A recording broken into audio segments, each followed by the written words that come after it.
Hello guys! Welcome sa aking YouTube channel, Yingski Food Trip Vlog.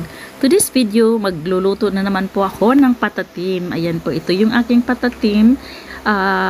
Hita po iyan at pag natanggal ko po ang kanyang legs. Kasi leg, charot, ganyan. At ngayon, ilagay natin ng bawang, sibuyas. Ayan po. So, igisa-gisa po natin until maging fragrant po ang kanyang amoy. Ayan po. So, ginisa-gisa na po ng inyong dungkay para po manuot-nuot ang kanyang lasa dito sa aking patatim. Ayan po. So, ngayon ay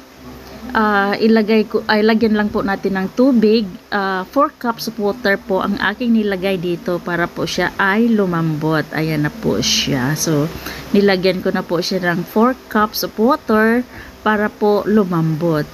At ngayon ay ating pakuluan na lang po ito para po ay lumambot ang kanyang meat. Ayan po. So, kung makikita nyo dyan, ang sarap-sarap na ng amoy. Kasi hindi pa nga luto. Ayan po. So, takpan natin para ilagay lang natin ng 2 hours. Ayan po. Kung mulo-kulo na po siya. At nakikita nyo po dito ay nilagyan ko na po ng dark sauce. Ayan po. So, para po maging brown po ang kulay niya. At ngayon, lagyan naman natin ng oyster sauce. Ayan po. So, nilagyan ko po ng 2 tablespoon of oyster sauce. So, tinansya ko na po kasi maliit, kunti na lang po ang natira dito sa aking oyster sauce dito sa bottle. So, binatil ko na lang para po tipid sa hugasan, charot, ganun. So, ganyan po ang inyong dongkay pag nagluluto. Happy cooking lang po ako kasi nakabili po ako dito sa legs ng baboy. Ayan po siya. Pinutol ko lang po siya kasi para magkasya po dito sa aking cooking pot. At ngayon, lagyan naman natin ng ketchup. Lagyan lang po natin ng 3/4 of ketchup. Tapos ngayon, ihalo-haloin lang po natin para mag-mix po yung kanyang ketchup dyan sa ilalim. Ayan po. So, kung makikita nyo po, ay talagang napakabango po ang kanyang amoy dito sa aking niluluto. As in, ayan, lagyan lang natin ng sabaw dyan sa para po maging pantay po ang kanyang lasa. At ngayon ilagyan naman natin ng Sprite. Ayan po, 1 bottle of Sprite po ang nilagay ko po dyan, 200 ml. So yan po, para po masarap-sarap siya at manamis-namis pag kinain mo na. Ngayon lagyan natin ng sugar. Ayan, 1 tablespoon lang po ang sugar. Ayan po. Ngayon, ilagay na natin yung mga spices natin. Mayroon na akong buong black pepper, bay leaf, at star anise. Kaya ngayon, nag-i-start na talaga ang kanyang very, very fragrant po talaga. Ayan po, talaga naman. Ang inyong dungkay, pagka mayroon akong budget, ay talagang nagluluto po talaga ako ng ganyang pagkain. Kasi po, hindi po ako kumakain ng rice na makikita niyo po ang inyong dongkay. Ito po ako at happy cooking ako dito sa aking patatim. Ayan. So, enjoy lang po tayo ngayon dahil masaya po na nagluluto ang inyong dongkay. Basta sa pagkain po ay masipag po ako dyan. Kaya, ayan po. Kaya nananaba na po ang inyong kurwak-kwak na dongkay dahil sa mga niluluto ko po. Ayan po siya. Ayan, kung makikita niyo po, kumulo-kulo na po siya at nag-i-start na po ng lumalambot ang aking meat. Ayan po. Kung makikita niyo dyan. Ayan, so takpan muna natin at lutuin natin ito ng 2 hours. So takpan po muna natin ito at nang lumambot pa po siya ng mabuti. We were just sitting here the whole time. Alright, I just wait for you back.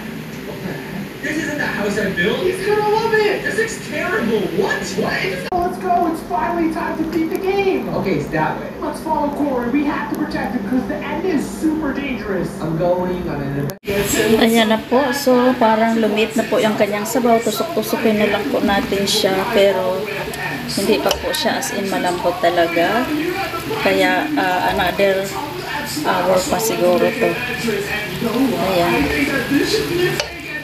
So let's grab some ghost blocks and put it right over here. So now Corey can walk in and out of here.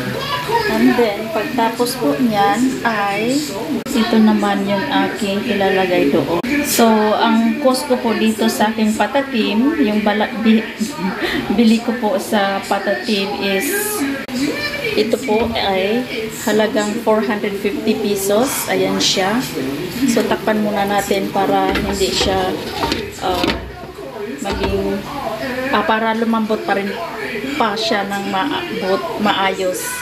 Ayan. So, ang cost ko po dito sa aking patatim na ito is all together in total po, ito lahat-lahat. Kasama na po yung mga ingredients po niya is umabot po ako sa 600 pesos po ito lahat-lahat. Or maybe more than pa kasi meron pa po akong ina-add pa na ingredients po. So, yan po. Para makakain po kayo ng maayos at masarap. So, magluto na lang po kayo sa bahay niyo po. Ng katulad ng ginawa ko ng patatim. Ang sarap-sarap po niyan. Ayan po. Yan po ang aking mga ingredients for today. Ayan po, lagyan na po natin ng ating slice pineapple. Ayan po, malinis po yung kamay ko. Pag nagluluto po ay lagi po maglinis sa kamay upang laging malinis ang ating kinakain. Ayan po.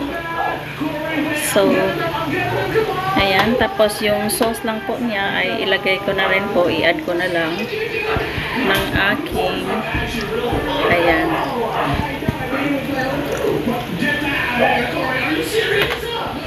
And then, pakuluan lang din natin ng pakuluan pa natin.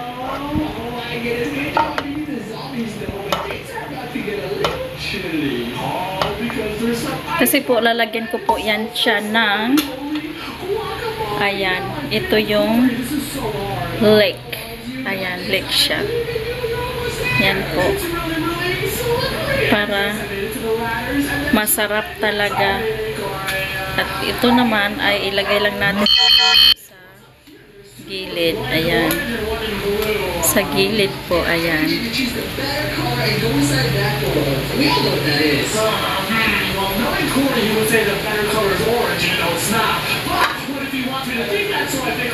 Ayan po. So, lagyan lang natin yan.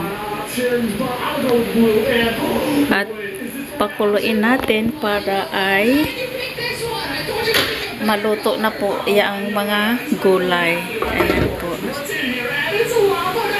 So, another few minutes pa para maluto po talaga. Para maging malambot yung kanyang meat at yung mga gulay ay maluluto na din. So, ito na po yung aking patatim version ng aking cooking. So, ayan na po. Malambot na po yung kanyang pata, kaya ito na po. So, lulutuin lang po natin yung gulay para po talagang manunuot po ang kanyang lasa sa loob ng ating meat. Ayan po. So, kung makikita nyo po yan, napakasarap yan po. Ayan. So, ayan po. Tapos na po siya. Ayan. Ready to serve. May patatim. Ayan.